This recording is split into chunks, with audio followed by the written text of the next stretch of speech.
So just to recap, media quality, image type, a really good description. Is it a person? Is it a place? Is it a thing?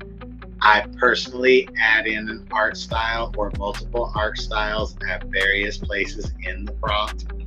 And then I get into lighting conditions, and that's something that we covered last week as well as a variety of other times.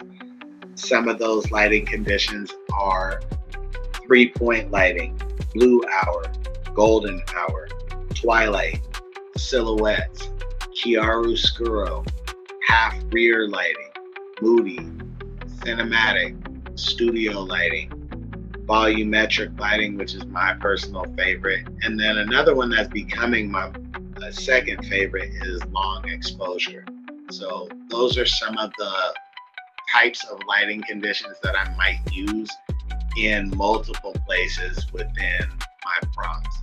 This is part of what makes my artwork stand out and look different is this section is lighting conditions. I add it at the beginning, I add it at the end when I'm describing my scene, my background.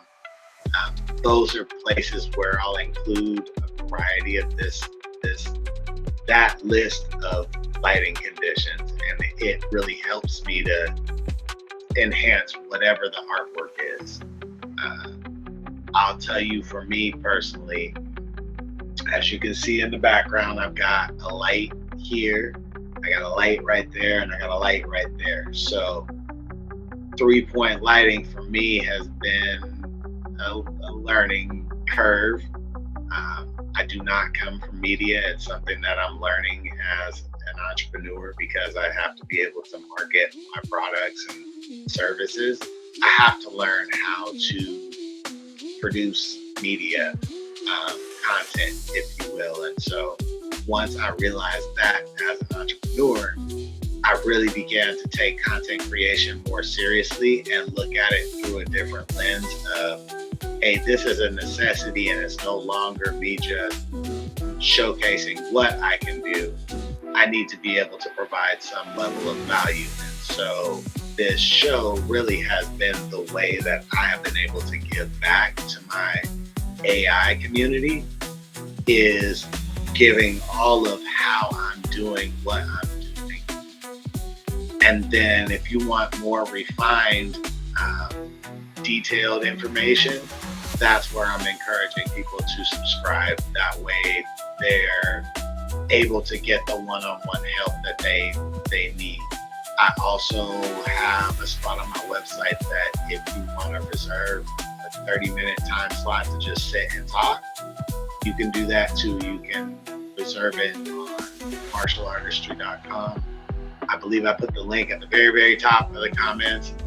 I use the lighting settings any place where I need emphasis, detail. So I have my phone here in front of me. So that would be the equivalent of like the foreground. If you're looking at like the frame that I've got here on screen, imagine it's an image. So everything in front of me is one part of the scene. I'm the main subject. Everything behind me and around me is the background. So I want me to be lit, the background to be lit, but I also want the foreground to be lit, but darker, so it enhances me as the main subject.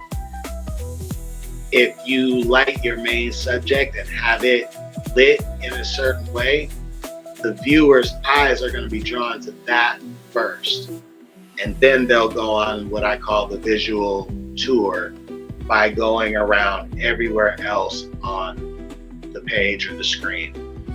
So for me, I need the background to be lit well so that they can see the detail in the background. I need the subject lit well so that they can see the detail in the subject. And then I need the foreground lit a certain way so it creates separation between all of the different layers of depth in that piece of artwork or that visual.